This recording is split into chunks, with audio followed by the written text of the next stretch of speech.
Teman-teman yang luar biasa, untuk mata kuliah jurnalistik hari ini kita membahas mengenai media elektronik sebagai kanal literasi dan edukasi bagi multigenerasi NKRI.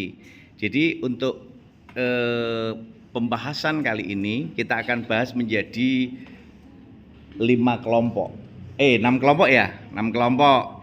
Ini kelompok 1, kelompok apa? Mbak Arin?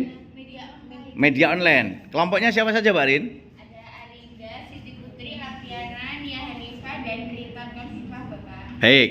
Ini kelompoknya Mbak Rin kelompok apa ini? Media online. Ya. Baik, bagaimana sebenarnya kalau dilihat dari pandangan kelompoknya Mbak Arin terkait dengan peran media online sebagai kanal literasi dan edukasi bagi multigenerasi NKRI? Silakan.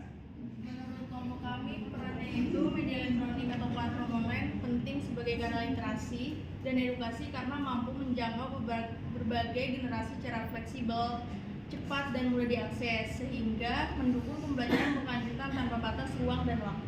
Luar biasa, tepuk tangan dulu.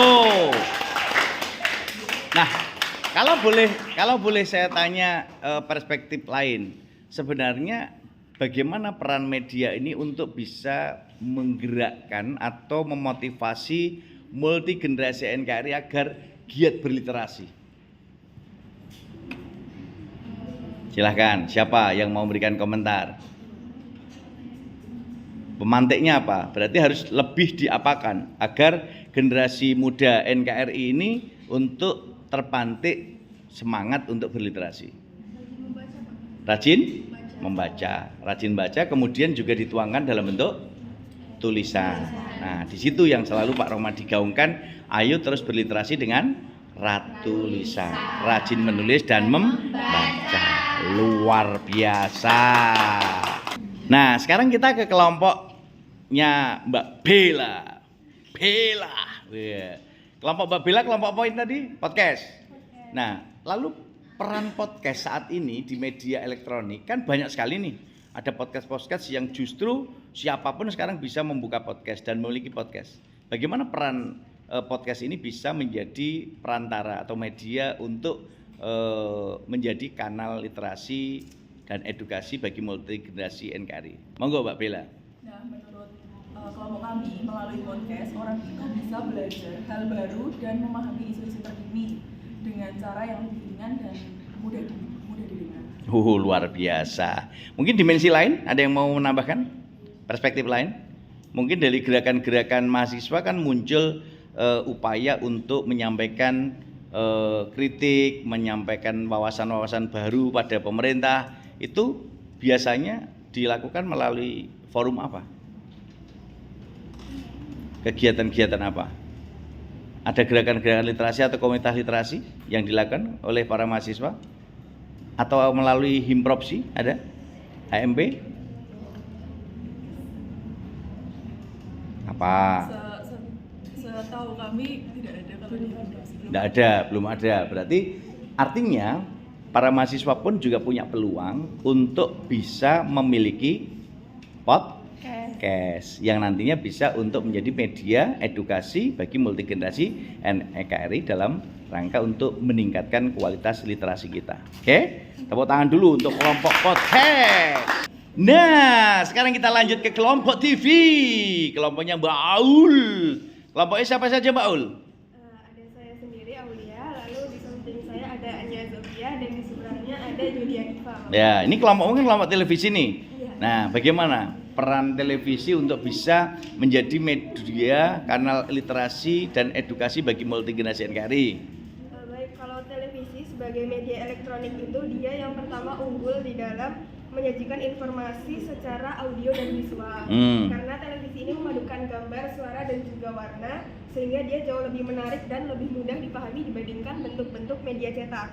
Lalu dia juga jauh lebih luas dan lebih masif, Bapak. Karena televisi ini bisa menyampaikan informasi ke seluruh negeri dan dia bisa disampaikan secara bersamaan, berbeda dengan media cetak.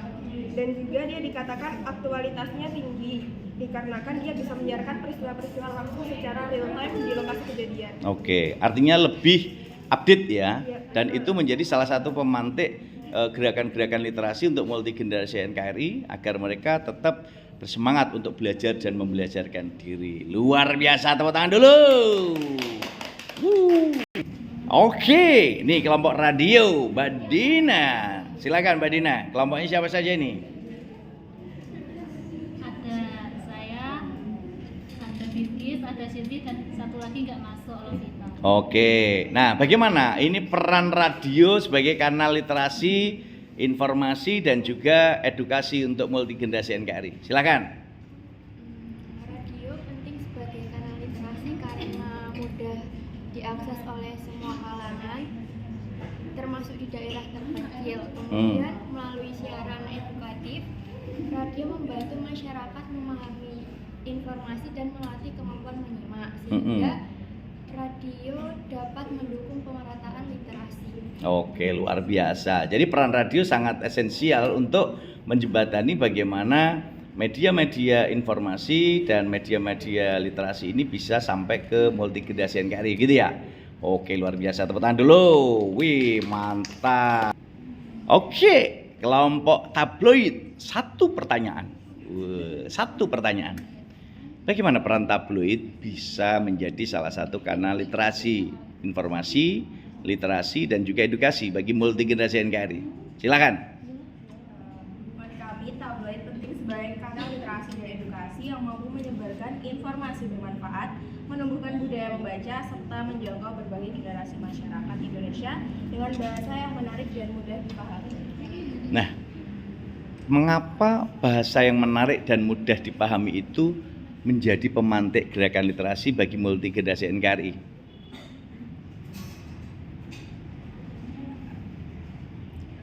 Karena dengan hal tersebut, kebutuhan dan karakter setiap generasi dapat menumbuhkan minat membaca, berpikir kritis dan budaya belajar sepanjang hayat. Luar biasa. Poi. Oke, ini kelompok kelompok media sosial. Media sosial di Indonesia ini sangat luar biasa. Kalau tadi kita lihat ada kelompok podcastnya Mbak Bella, ada TV-nya Mbak Aul, ada kelompok radio Mbak Bilkis, ada Mbak Sherlina atau Sherlock. Nah, Mbak Sherlina kelompok tabloid dan Mbak Arin kelompoknya terkait dengan media online. Nah, sekarang kita lihat di kelompoknya media sosial. Silahkan, bagaimana media sosial memiliki peran penting untuk menjadi kanal literasi, informasi dan edukasi bagi multigenerasi NKRI? Baik, media sosial memiliki peran penting sebagai kanal literasi dan edukasi karena mampu menyebarkan informasi secara cepat, luas dan mudah diakses. Platform seperti Instagram, TikTok, dan YouTube memungkinkan penyampaian materi edukatif dalam bentuk yang menarik dan mudah dipahami, sehingga meningkatkan minat belajar, terutama di kalangan generasi muda. Namun, tetap perlu memiliki kemampuan literasi digital agar dapat memilah informasi yang benar dan bermanfaat. Oke, luar biasa. Tepuk tangan dulu. Luar biasa. Jadi teman-teman kita dan luar biasa, kalau kita sebagai multigenerasi NKRI tentu harus tergerak untuk terus berkarya bagi masyarakat Indonesia. Sebagaimana Pak Roma digerakkan di komunitas Dek Lisa, Dialog Pendidikan Literasi Bahasa dan Sastra, cerdas, kreatif untuk Indonesia. Sehingga kita perlu melihat kayak tadi kelompoknya media sosial, kelompoknya podcast, kelompoknya televisi, kelompoknya radio, kelompoknya tabloid dan juga kelompok media online. Tentu ini semua akan mampu menggerakkan proses literasi, proses berkarya multigenerasi NKRI dengan berbagai karya inovatif yang dimiliki saat ini. Jurnalistik berkarya untuk Indonesia. Keren, Pol.